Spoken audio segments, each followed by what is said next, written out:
Hello everyone, আসসালামু আলাইকুম। আশা করি সব ভালো আছো। আজকে আবার নতুন একটা ভিডিও লইয়া আইছি লিটিল লাইফ ব্লগ থেকে। এই ভিডিওটা স্কিপ না করিয়া পুরা ভিডিওটা দেখে যাইবা। আশা করি আপনার আর ভালো লাগবো। যারা যারা সাবস্ক্রাইব করি আমার এই ভিডিওর লগে আসুন তাদেরকে অসংখ্য ধন্যবাদ। আর যারা যারা সাবস্ক্রাইব না করি আমার ভিডিওটা দেখছেন প্লিজ সাবস্ক্রাইব করি আমার পাশে থাকবা আর পাশের বেলাইকন অন করিয়ে রাখবা। ভিডিওটা দেওয়ার লগে লগে আপনারা নোটিফিকেশন পাই দিবা। আর এখানে দেখলানি আমি আমার মুরগি আরই 7জন বাচ্চা ফুটাইছইন। আর এই বাচ্চাগুলা সবটি খালা আরই খুব সুন্দর লাগে দেখিয়া। আর মুরগিগুলার আমার বেশিরভাগ বাচ্চাই বেশ বারইন না ডিমর ভিতরে হয়, ডিমও নষ্ট হয়ে যায় বা ডিমর ভিতরে বাচ্চা মরি যায় ওলা হয়ে যায় আরই। তো এনে 7টা বাড়াইছেন তাও এগুলো আমি নিজে না বই আমার মায়ে বইছিলা, মায়ে বইয়ে বাচ্চা ফুটাইয়া আরই দিছইন। আর আমার হইলা টান 2টা একলগে হয়ে গেছেন তে এখন রাখলে এখন খালি মায়ের করবা তো তুমি একটা না গিয়া, যার কারণে আমি লইয়া আইছি। আর এখানে দেখানি আমার জালে আর একটা পানিলাউ দিছইন। আর পানিলাউটা অত আর খসমা খাটিতে অত সুন্দর করে ভাল লাগা দেখিয়া খাটিতে আরই একদম বিসি বিসি ধরছে না ওলা হিসাবের আর পানিলাউ একটা ছোটো আর কিন্তু খসমা একদম। আর আমার ঘরে তো পানিলাউ সবজি বেশ চলে না। আর আমার কোনো সময় ভাল লাগে আর বেশ করে ধনিয়া পাতা দিয়া বানাইলে কোনো সময় তোড়া তোড়ি খাই ভালো লাগে। আর আমার ছেলে মেয়ে 3জনে একজন ওই পানিলাউ খাইতে নাই বানাই আর আমি খাইতে নাই। তে আমার আপনারা বাইয়া আর আমি খাইমু। আর তারা তো খাইতে না তার লাগে আমি রাত্রে তোলা মটর ভিজিয়ে রাখছি, শুকনা মটর। আর কইলাম পানিলাউ বানাইলিমু আমরা খাইমু আর মটর তেন খাইবা। কারণ পানিলাউ যদি বানাই তেন জোরেও খাওয়া নিতে এখজনে ভাতও বইয়া উঠি যাইবা, কিন্তু কইবা ভাত খাইতে না নাইলে তেন ফেটের বুক নাই ওলা কিচ্ছু খাইয়া উঠি যাইবা। আর এখানে যখন আমি পানিলাউ বানাই লইছি, বানাইয়া এখন রান্না বই লইছি। আর এবার পানিলাউ বানাইছি একবার আর একবার বইছি আর একবার মাছ ভাজির লাগে ভাজি বই দিছি।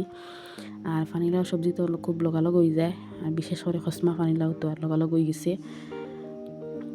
আর এখানেও দেখুন আমি কালকের ভিডিও দেখাইছিলাম বেলফই কয়টা। আর এখন তো রোদ নাই, বেশ খুব মেঘলা মেঘলা ভাব।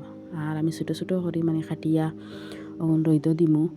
আর একদম ছোটো ছোটো করিয়া জেলা আর মরিচ দিয়া যেন আচার বানাইতাম ওই হিসাবে একদম ছোটো ছোটো করিয়া আমি কাটিয়া দিয়ার।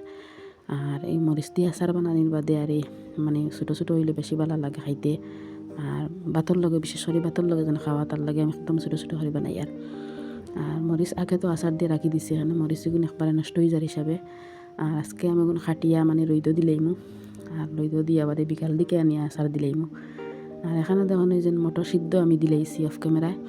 আর সিদ্ধ দিয়া মটরগুলো বানাইয়া একদম বুগনি টাইপর হইবার লাগিয়া আলু সিদ্ধ মটরের লগে আলু সিদ্ধ দিলাইছি আর মটরও সিদ্ধ দিলাইছি। আর এখন তো আর ফটাফট হয়ে যাইব। আর নাইলে তো প্রেশার কুকারে বইতে লাগে মটর, শুকনো মটর।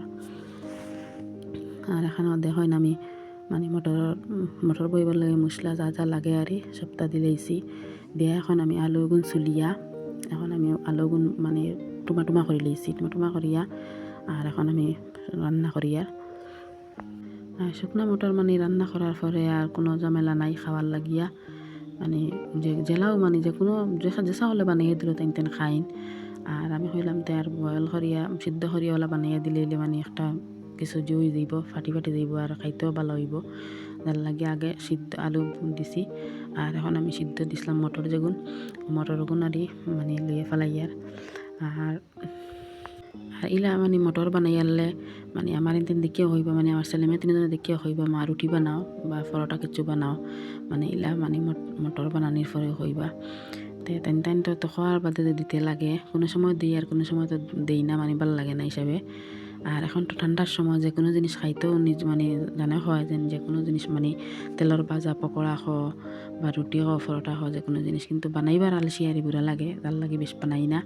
এখন আমার মটর রান্না হয়ে গেছে, আমি ধনিয়া পাতা দিয়া আমার মটর এখন ফুরা হয়ে গেছে। এখানে দেখুন আজকে আর মনে করলাম যে আজকে খুব বেশি ঠান্ডা ঠান্ডা একটা বাড়ি তে ধনিয়া পাতার পকোড়া বানাইতাম। তে ফটাফট ধনিয়া পাতা গেছা তুলিয়া আনছি গিয়া আনিয়া একদিন বাসিয়া কুটি লাইছি। কুটিয়া আমি এখানে দেখো একদম অল্প আর জিও দিছি, মসুরি ডাল দিছি দিয়া বালা করে কুটিয়া। আর আমি এখন জিরা মিট মশলা তার কিছু মশলা দিছি, লবণ দিয়া সব জো করে লাইছি। একদম মানে যে হয়ে গেছে।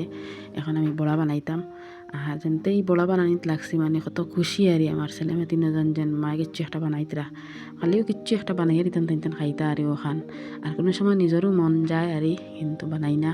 আজকে কইলাম ধনিয়া পাতা এগুন মানে এখন তো সব ফুল ওলাই যাইব তো কিছু মানে ওলা বানাইলে উঠিব, তার কারণে আমি এখন তখন ধনিয়া পাতার বড়া বানাইছি।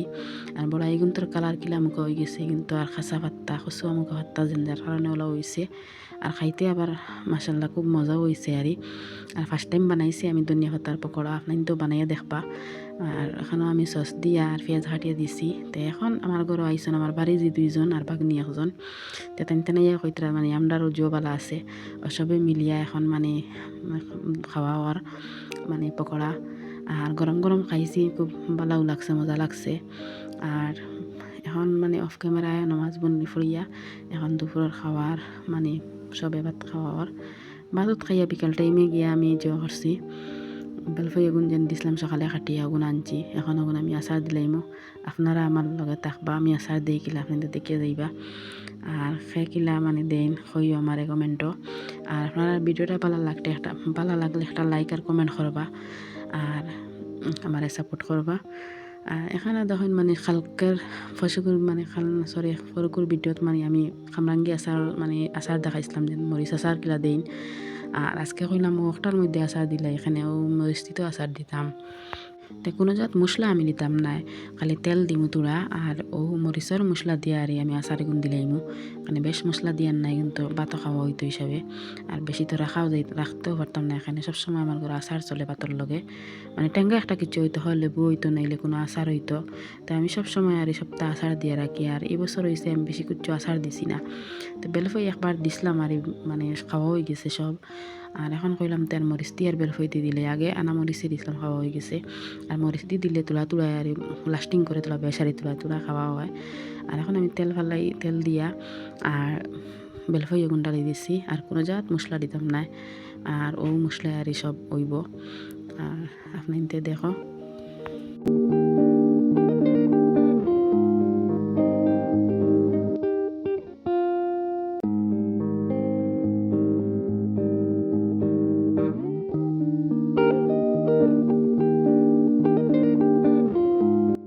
এখন আমি মরিচ দিলে মরিচ আলাদা প্লেট এখানে রাখলাম। আর এখন আমি সব মরিচ দিয়ে বেলা করে লাড়ি লইমু, লাড়িয়া কত সময় আর সিমো আগুন দিয়া ডাকিয়ে রাখি দিমু। আর আস্তে আস্তে জিনিসটা আর বেলা করে জইল মানে মরিচ সাইডে গিয়া লাগলো। আর লাগার বাদে ঠান্ডা হওয়ার পরে বাদে একটা কিছু তৈরি হারাই দিমু। তো এখন দেখো আমি বেলা করে মরিচ দিয়ে লাড়ি আর সেন্টিগু বেশিরভাগ ভাল লাগে এই মরিচ দিয়ে যেন আচার, যে কোনো জিনিস আচার দিলে সেন্টিগু খুব মজার হয়, যার কারণে এই মরিচ দিয়ে আর আচার দিলে ভাল লাগে। আর বিশেষ করে খামরাঙ্গি পাওয়ার বাদে আমিও মানে যে কোনো জিনিস যেটাও আর থাকে বড়ের দিন হোক আর আমার দিন হোক আর বেলফের দিন হোক মানে একটা কিছু আচার দেই, মানে খুব মজা লাগে। আপনি তো দেখবা দিয়া। আর আজকের ভিডিও এখানে শেষ।